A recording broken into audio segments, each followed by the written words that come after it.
Good evening, everybody. I want to talk about a question that was brought forward, whether or not my higher self or your higher self has connection to me in past lives. An easy, quick question would be yes, it would, to both questions. A more complex answer is that your higher self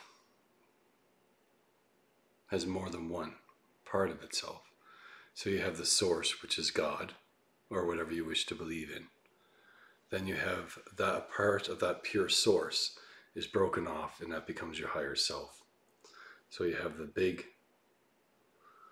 basically creative force that has all kinds of higher selves, trillions and trillions of higher selves that break off, which have long cords that go connect to the main source. And then from there you have every lifetime you ever lived. But you also have that stands, your higher self itself is like a yin yang symbol, that you have 6 light, 6 dark, and neutrality through the center, which merge on both ends. So from there, behind each one of them, if you look, you have 6 and 6. So you have 6 and 6, which is 12. And then you could say you have 1 and 1, which is 14. Parts of your higher self that represent different aspects of what we consider love. You have the top parts, which are the dark and light, which are pure love. Then you have the neutral, which is a kind of connection, combination of the two loves, light and dark. Underneath that you have the chaos energies, which are both light and dark. And again, you have the neutral part of that, which then that's the part that combines it together. So you have light and dark, which can be chaotic. And you have the light, which is all love. But one part is the dark sides of humanity. Just because it's light doesn't mean it can't have darkness within it. In other words, it can't have chaos within it. So you could say that this side over here represents extremism. That in extremism in religion, extremism in many things, but doesn't take it to the dark, twisted aspects of things. So one idea of this would be extremism, in the sense that I am right, everybody else is wrong. My opinion is the only one that matters because I say that it's got to be this way because I'm right and everybody else is wrong. But you only take it so far. This part is when there is no limits. That's the chaos that can do horrific things: torture, rape, murder. I could go on. This is that aspect of it. This is the potential is so dark and twisted and so deep. This is like a superficial chaos. But then you combine everything together and it creates a perfect balance. But how many people could say that they're in perfect balance? If you can't, then you have to look why. And that's, again, part of life. You come here for a purpose. And the purpose is to bring yourself into balance. If you look at a person that always wants to stay only in this top corner, it's great, beautiful person. That's maybe what they're here to do. Then you get somebody over here, that's all about the dark love. Beautiful person. A bit mysterious, but beautiful.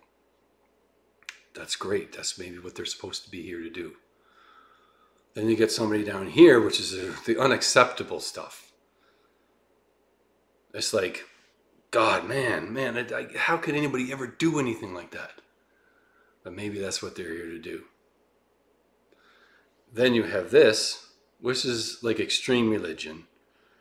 extreme things like that. Your belief system's got to the point where you will do anything to make it work up to a certain point. It's extreme opinions that nobody else has the right to say otherwise. And then you have the law, like all these together create a perfect harmonizing thing. But if you concentrate on one part, you're not in total balance. You can see you can have beautiful lives, messed up lives, and people would think would be perfectly right.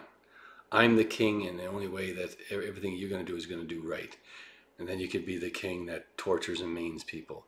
Then you can be the ultimate loving kings that never see this sides of life. You could say you could have your heads in the clouds.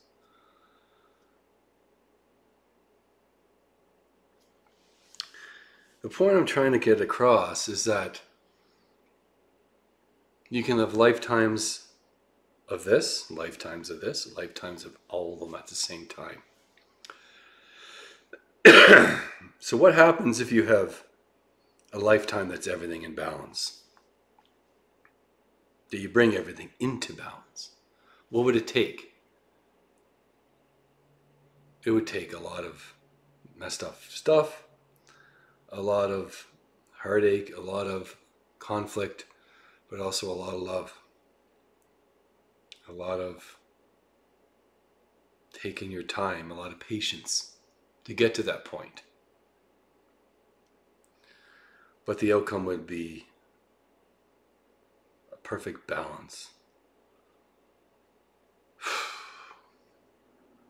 So can you have perfect balance if you only concentrate on the light? Can you have perfect balance if you only concentrate on the chaos energy? Can't. In order to be in balance, you have to be able to take every part of yourself and bring it into balance. Bring it into acceptance, respect, understanding, forgiveness, and love. Love binds it all together. Without love, none of it's possible. So, where are we going with this? Answering the question that your higher self and every lifetime you ever lived are connected. But then you get into the other part where your higher self and every lifetime that you ever lived is connected to every lifetime that ever existed. Because we're all connected to God, Source. All of us. So technically, everything that you do, everything that I do, affects everyone else and everything else. So the ultimate question here, the human race, is known to believe that they're better than all the other races. All the other species on Earth. And in some cases they believe they're the ultimate being in the universe. Is that right? Think about that for a second. Is it right? Are you any better than anybody else? If we're all connected to God and we're all part of God, is there any part of anyone else in this earth that is better than you? So answer that question. Are you better than other people? Are you better than a snail? Are you better than a fish? Are you better than an eagle? Are you better than a bear? Are you better than a whale? Elephant? A person that suffers from all kinds of debilitating diseases? Is the President of the United States better than the Queen of England or the janitor that spends his whole life cleaning our streets and our houses and our buildings? Is the President of the United States better than you? Answer that question for me. And then, when you answer it, ask yourself, okay, why? I'm going to say that no, he's not any better. There's not one thing in this earth that's better than anyone else or anything else. If you think that you are, then ask yourself why. Because you got more money? You're more intelligent? And then we go back to our higher self. What happens if Jesus, everybody believes, a lot of people believe in Jesus. Not everybody. If Jesus was a janitor, would you be better than him? Would you? If you're a billionaire, or say you're Bill Gates, 80 or 90 billion dollars, are you better than a janitor? No, you're not. It's very hard to say that you're better than someone else when you're only looking at a tiny little aspect of who they are. You could have the President of the United States, for instance, that lived one life, and that only life was the President of the United States. In every other lifetime was all about one thing. That's all he ever did, was President of the United States, or President of something. Never was anything else. Then you get that other person that's a janitor that lived lifetimes as kings, rulers, gods, everything. Mixture of almost most unbelievable things you could ever imagine. But you're not going to know that, are you? You're going to know what this higher self is. You're just seeing a reflection of one tiny little aspect of who you really are, or who they really are. So how can I judge you when I'm seeing the smallest little speck? It's like taking all the sand in the world and taking one grain of sand and say, this is the best grain of sand in every sand in the planet. This one little tiny speck. How? Because there's no way. You're not going to know. There's so many tiny bits of grain of sand, you're never going to know this is the best one. And not only that, you don't even know what these other sand particles did. So when you look in the mirror and you see people down the street and you condemn them and you criticize them, look in the mirror. Those souls that chose to live chaotic lives, any single one of those could have been Jesus Christ. And they are Jesus Christ. Any one of them could be. Anyone could be Muhammad. And people might get upset with me about that. But why? Why do we think that Muhammad only came once, that Jesus only came once, that Buddha only came once? Why? Because we didn't see Buddha as the Buddha? Why would we? Buddha's Buddha.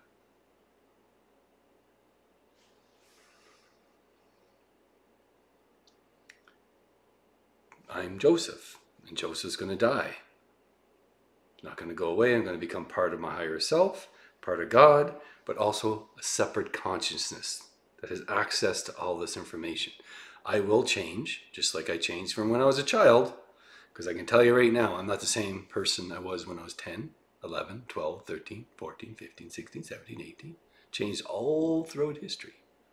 All throughout my lifetime, I've changed, became a different person because of knowledge and wisdom and understanding about things. But that's okay. But we judge, we think, we always constantly in competition with one another. It's one of the problems with being a human being. Some people say, well, that's a great thing about a human being. Yes, it is good to be challenged and to challenge yourself. But to think that you're better than anyone else is, to me, not acceptable. You don't have the right to say that because you don't know who that person is, what their past lives were, what their history was. You don't know any of this stuff. Because if you did, you would not be stating that you're better than that person. You don't have the right to go and kill for sport unless you have at least some respect and understanding of what you're doing. Because if you think that you're better than an animal, then you're less than an animal. If you think you're better than a tree, then you're less than a tree.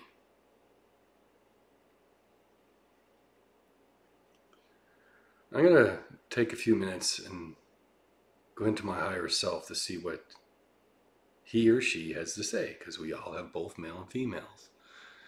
Guys, it's difficult, but you've lived lifetimes as women. And women, you've lived lifetimes as men. How else would we be in balance? Male and female energy is part of the universe. It is part of who we are. It's part of our higher selves. It is part of God, just like the light and dark sides of ourselves. So give me one moment. I ask my higher self to come to me. I am standing in an open field, and there's meteorites coming down all around me, smashing into the ground. A man comes up out of the ground and spins and explodes energy.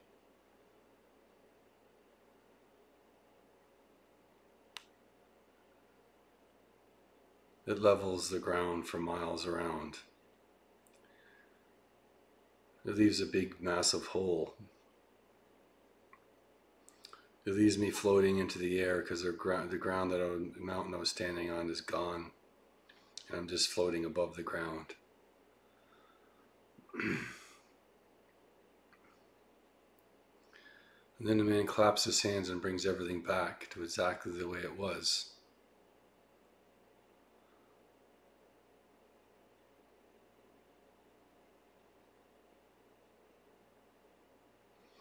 He says that when I come forward, what did you expect me to do? Do you expect me to come with a massive force, a massive wave of energy? So that's what I did. But then that caused destruction. So I corrected it. But in the spirit world, you can destroy and create with just a thought. But destroy is the wrong word. It's more like transforming the energy into whatever you believe it is. But in the physical world, it is different. If you take a nuclear bomb and you blow up a mountain, the mountain doesn't come back.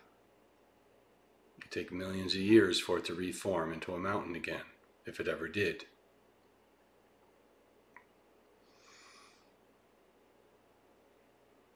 In the spirit world, it's not like that. The spirit world is different. So how is it that in the spirit world, everything is created by thought? Why in the physical world, everything isn't created by thought, or is it? A lot of people believe you get what you believe and you get what you think. So what happens to a thought? So in the spirit realm, you think of something, instantly it happens. But in the physical world, that it doesn't happen instantaneously. That same event could take millions of years that you just created in a middle of a second. So what would happen with that thought over all that millions of years? All the millions of years that go by to create a mountain. Even in a lifetime, even in a minute, even in a few seconds. What happens to a thought?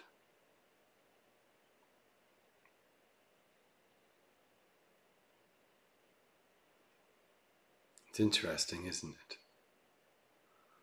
So as a human being, if you make a thought,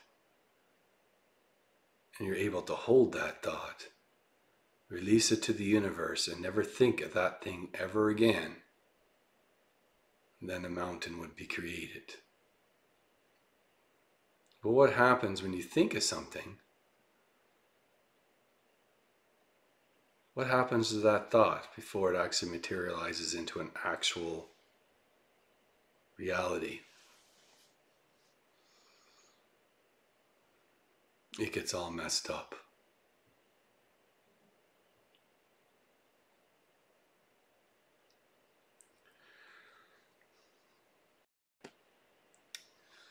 So your thought gets messed up.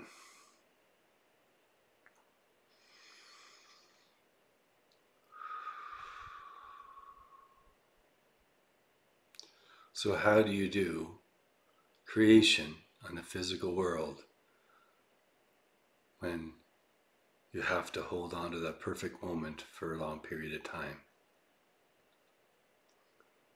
How do you change the physical realities to create something beautiful? If when you think of something beautiful, one moment it's beautiful, the next second it's not. If you look at yourself, you're sitting in a perfect meditative state, and you think of the world as a pristine place with no pollution, everybody gets along. It's a beautiful world. And you place that thought into the universe. And the next day, you get in a car accident. You lose your job.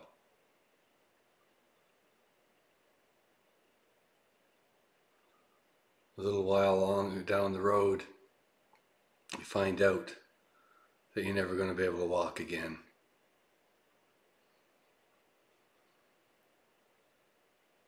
I could go on and on and on, but you get the idea. The great ideas, the great thought of a perfect world change based on what we believe in.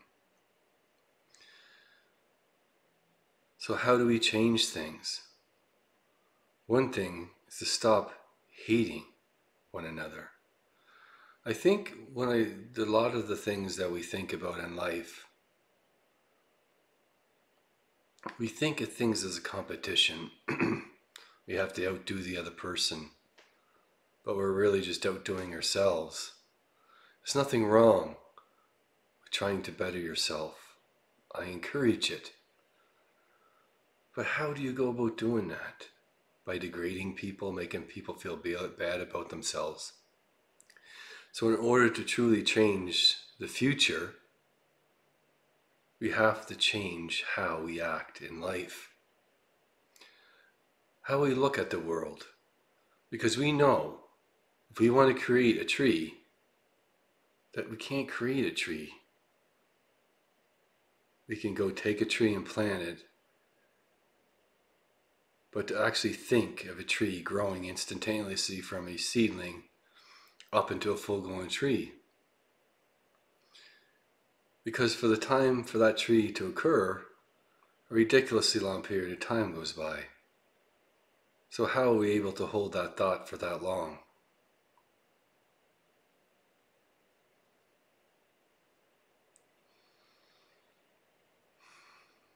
But do we have to hold on for that long?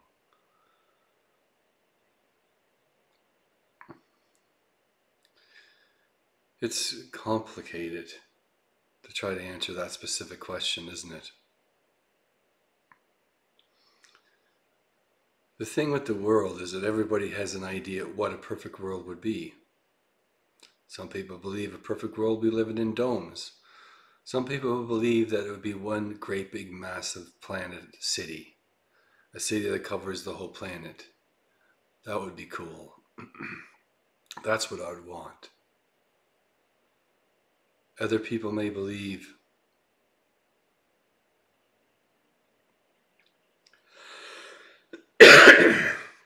excuse me, my voice is just not the greatest today.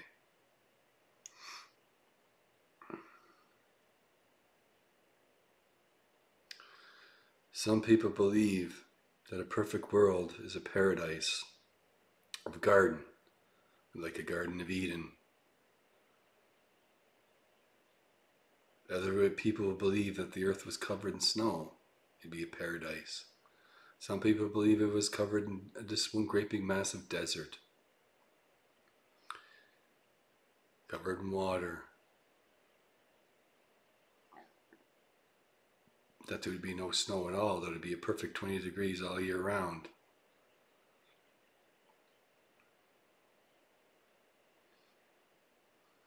See, we could go on and on and on.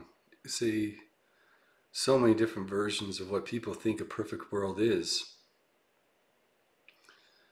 So if all these different consciousnesses are trying to create a perfect world that are all different in their understanding and their belief, then how is the world actually physically going to change?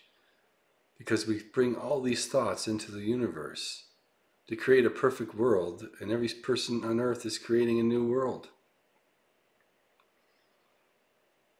How do you change? By getting people, large amounts of people, to come together and think of a lifestyle. It's never going to be perfect, but a specific lifestyle, life choice. Instead of being fooled by the actual companies of the world believing that you need to have all this stuff. Why don't we build a TV that's the same? If we can build an 8K TV, then that's all we build. We build LED light bulbs, no other type. We build nothing but electric cars. We have total green energy throughout the whole world. See, the thing is, why do we have to work a 40-hour week? It's like that is ingrained to us. We got to work a 40-hour week. Why? Why do we need to do that? People say, oh, we'll lose jobs. We won't lose jobs if our jobs are not what you think they would be. This is a big one, and this is coming from a version of my higher self. It's trying to explain to the world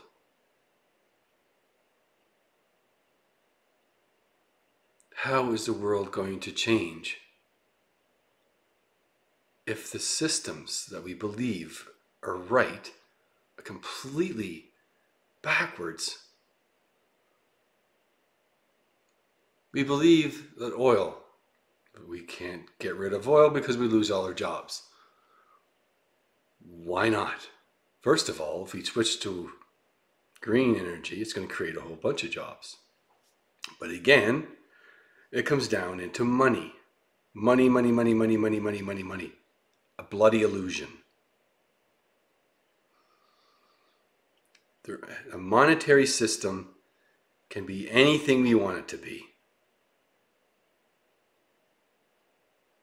We believe that we're brainwashed into believing it only can be the way it is right now.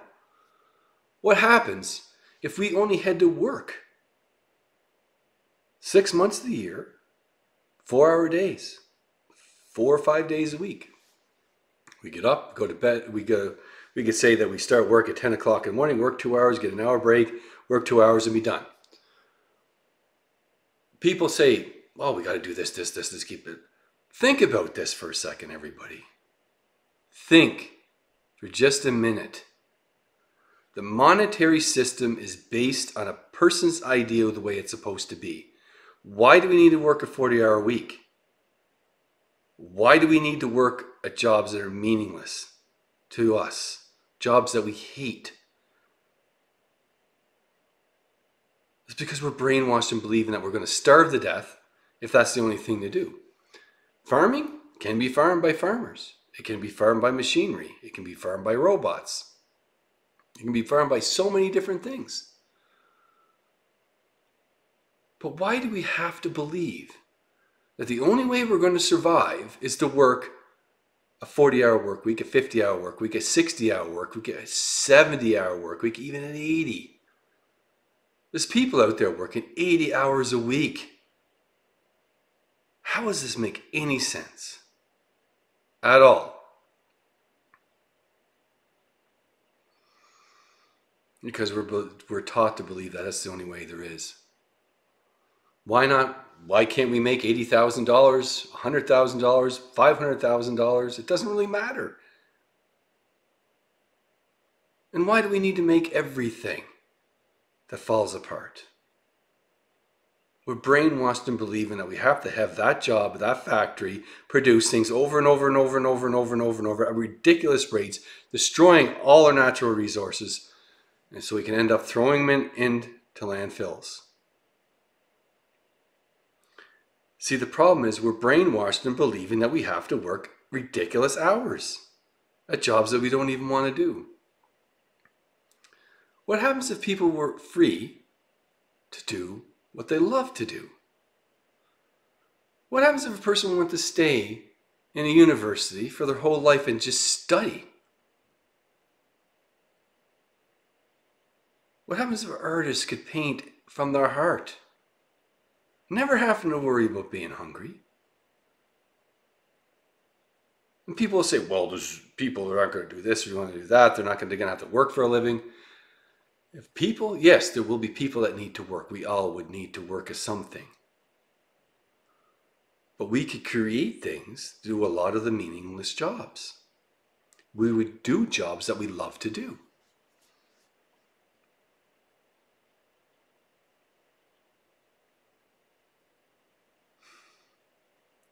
When we do this, when we get together as a society, work together in the things that we love to do, then we create a world that's at peace.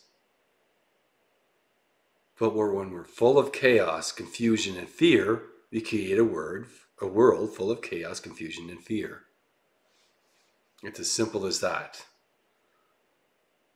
When we respect each other, when we believe that we're not better than anyone else, that we respect the earth as an equal, we respect the grass, the trees, the plants, the insects. I'm not saying you're never going to kill an insect, but respect the idea that it's there for a reason.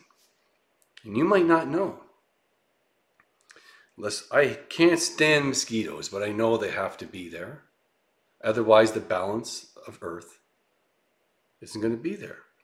There's going to be a lot of birds, and there's a lot of fish that live off of mosquitoes. I do not have the right to say mosquitoes shouldn't exist. It's a pain in the butt. If it lands on me, I'm probably going to kill it.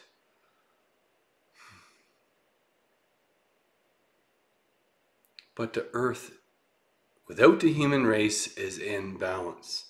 What we're doing is taking the Earth and throwing it out of balance just because we're out of balance. If we're in balance, we bring the Earth in balance. Because when we bring ourselves back in balance, we realize how screwed up things are, and how screwed up we're making the world. And we realize that we're not free at all. Freedom is when you bring everything into balance and you think through your heart. Your mind is your heart, and your heart is your mind.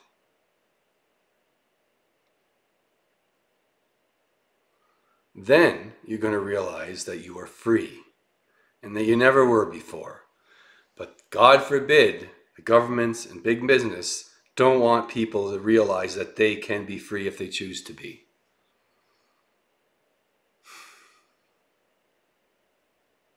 They're terrified that people will understand freedom. Because don't fool yourself, the people living in the world are not free.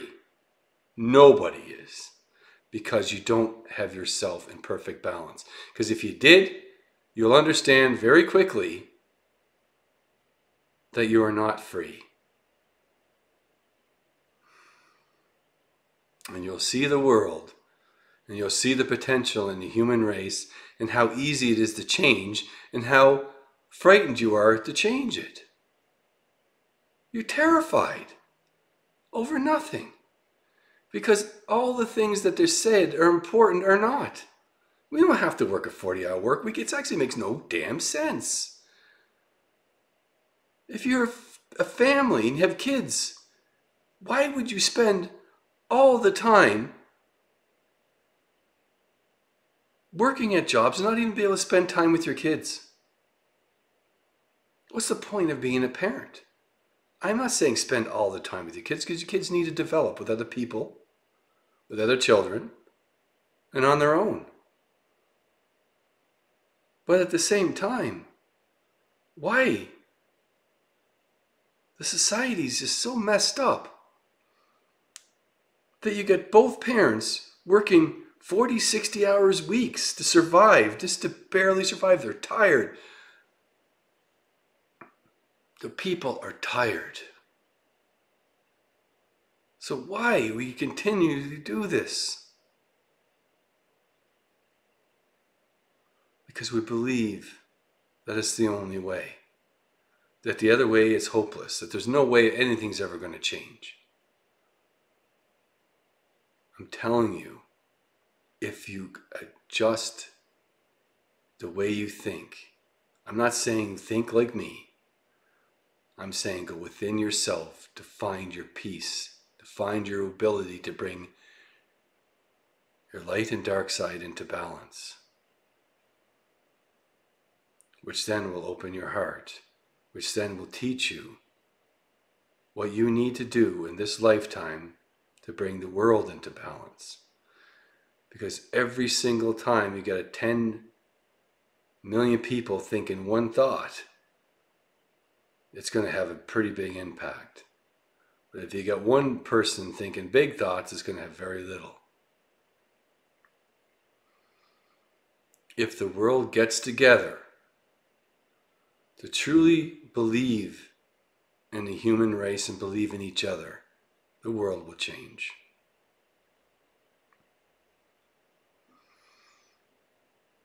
Until then, the world will stay just the way it is, or go darker or sink darker and darker into darkness, more and more into darkness.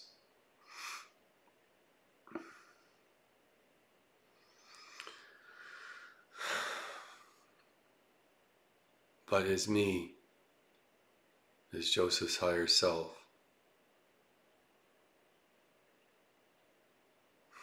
as Joseph speaks as well, because he is me and I am him. I look at the human race and have hope. I have hope that someday people will start to realize that we are not free at all. That they wake up and realize how to become free.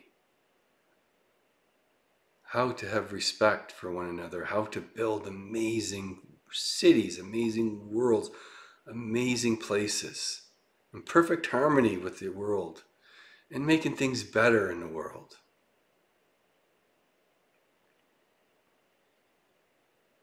We have the potential to make things better.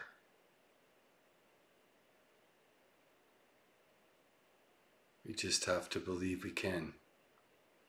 And we have to actually do it instead of just speaking it. The message for all of you: I will speak in light language a message to everyone. So I'll help open, get you to remember what freedom is.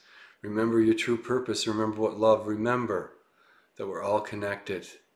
We're no better than anyone else.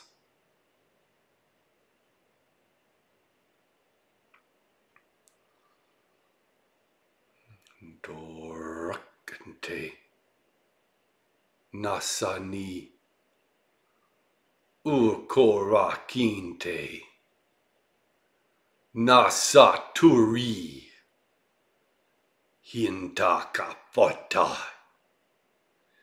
Hisakarusnte Nasanahinte Hurakanaya Siranahi Tokosonahi Nakasantaye Huranahi anasatai.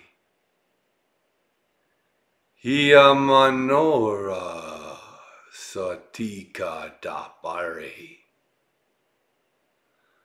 Ania torquinte. Nasanahi. Tuku natante. No surataya. Noko sokinta. Nai sorasa. Torsintoki. Naya nahia. Nata toreya. No so kontaye. Nasa nohura satai. Hianasunda. Oranaia. No so kanaha. Hianatia. Nasanaio. Nasakaya. Nasunte. Nasika.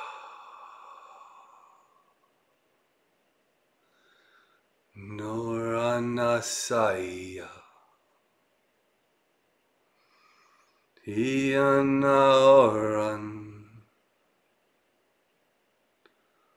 Horasakio. Ianai. Anasatai. Ianataya. Oreanatora. Ia Nasaya.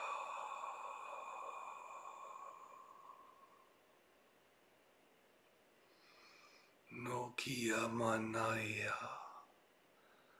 Ia Nasori. Nasaka. Nasora.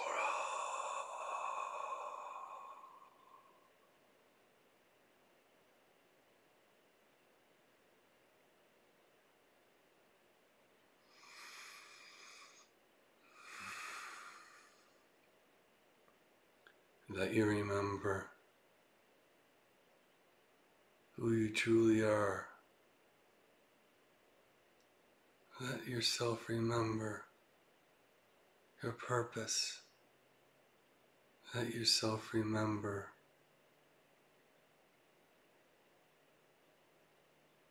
respect, love, forgiveness, acceptance.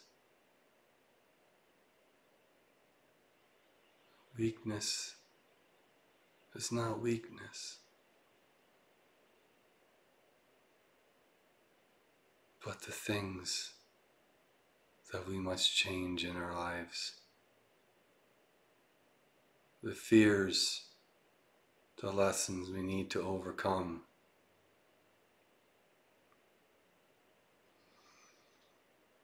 Let us stand up, put our hands together. Dokita antai. And remember to stand straight, to look straight ahead, to stand tall, to believe in yourself. Nurontai. Takdita onta. Hiatahi. No sokanaye. Nasata. We are equal. We are one. No huinte. We are love.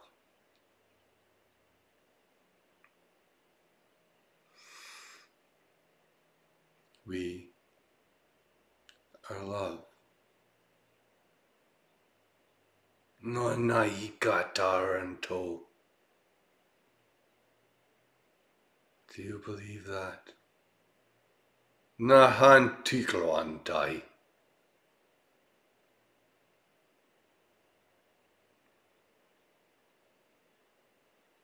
Or you do not. Hantai torai hasaka. That is your choice. Fatahina kasari. But to have fear. Funtai kataye.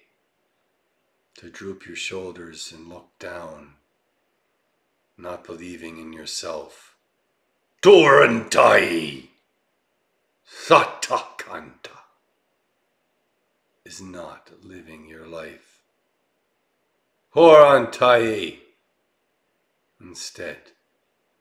Hamanakita karoka is bowing down, giving in to your fears. Niyaka.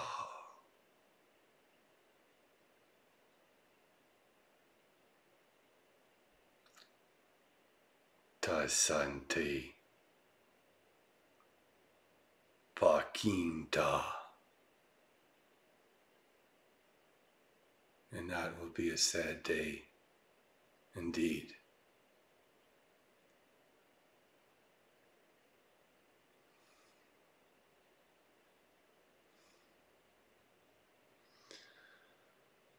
Oh, excuse me.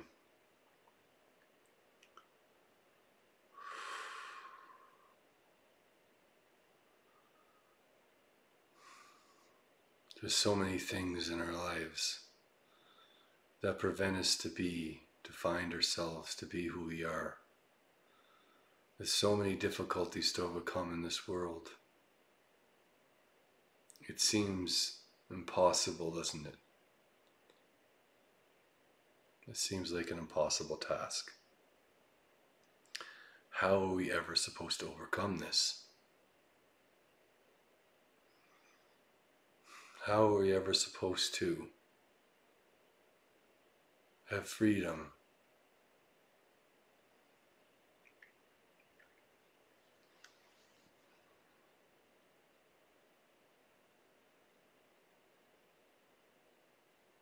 All we can do is spread love, understanding, respect, stand up tall, be the best person you can be, and never think you're better than anyone else.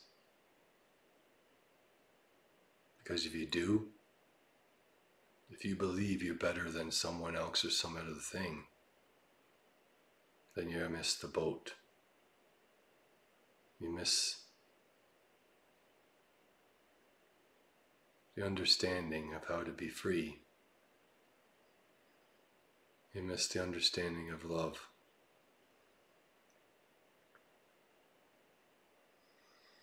Thank you, everybody. If you wish to do a journey with me, you can visit my website at www.amonrosawakening.com. I'm also a Northern Lights photographer. You can visit my website at www.josephbradleyauroras.com. Thank you very much. It's been a pleasure to speak with you again. Take care.